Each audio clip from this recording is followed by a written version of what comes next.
Rosa, and welcome to another episode of Dr. Denki TV, your online partner in the fight against cancer. Today is Doc Says Wednesday, and for today, we have a question for somebody who sent me a message through Facebook. And it says, Dear Dr. Denki, my mother was recently diagnosed with advanced pancreatic cancer. The doctors told us that she has 6 months to live. Before the diagnosis, we have been going to the hospital several times for many tests. She has been asking several times already, what is the problem? My family and I are at a loss whether to tell her the truth or not, for fear that she would lose hope and deteriorate even more quickly. Hoping for your guidance, sincerely, Albert. Dear Albert, your situation is a very common dilemma that relatives face. And that is whether to tell or not to tell a loved one about the diagnosis of cancer. When I started practicing as an oncologist, I was educated in the principle that we have to tell the patient no matter what. The patient has the right to know. The patient has the right to choose the type of treatment, and of course, it's not acceptable to lie. I still believe and practice these principles, but I have now realized that it doesn't have to be rigid and it has to be suited individually to different patients. Filipinos and Asians in general do not tolerate a very blunt and straightforward approach to delivering a diagnosis of cancer or discussion about prognosis. Being diagnosed with cancer or other major illnesses can literally turn one's life upside down. Therefore, disclosure should be done with a lot of sensitivity and an understanding that being told the truth evokes a lot of emotions that are just too difficult to handle. It has been my experience that relatives almost always request not to disclose the diagnosis to the patient. Some of them have been right, but most of them have been wrong. The question of whether to tell or not to tell is not something that can be answered with a simple yes or no. It is a science, an art, and a process.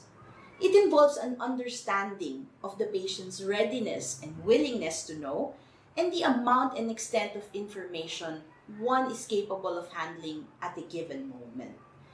It is about being attuned to the patient's words, body language, facial expression, and most of all, emotions. It is a dance between the patient and the doctor. But here is an important clue in Albert's question that sometimes even doctors fail to notice.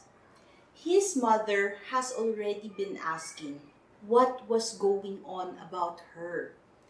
This is the perfect signal that some amount of disclosure has to happen. We need to be respectful and not disregard her query. But we also don't have to deliver everything all at once. If we fail to take advantage of the situation, we risk a breakdown in trust.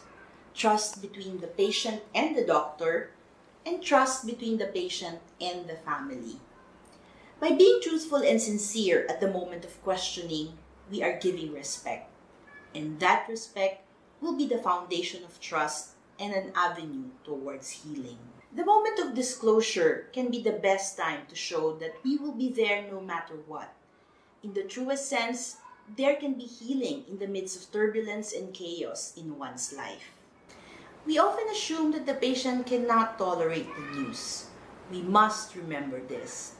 At times like this, the line that separates our overwhelming emotions and our rationality is blurred. Our emotions blur our ability to think properly.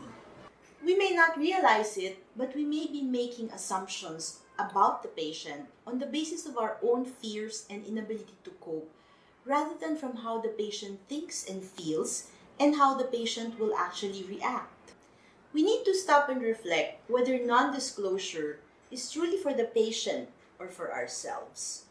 We need to ask this painful question, am I doing this for me or for her?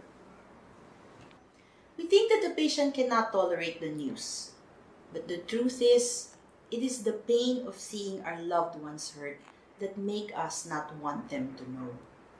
I have been surprised by the strength and courage that patients have seen in the midst of cancer. This has been one of the intangible gifts I receive every day as an oncologist. So Albert, I hope this helps you a lot and your family as well. Thank you everyone for listening. This is Doc Denki De La Rosa saying once again, keep on fighting because we all deserve a healthful and happy life.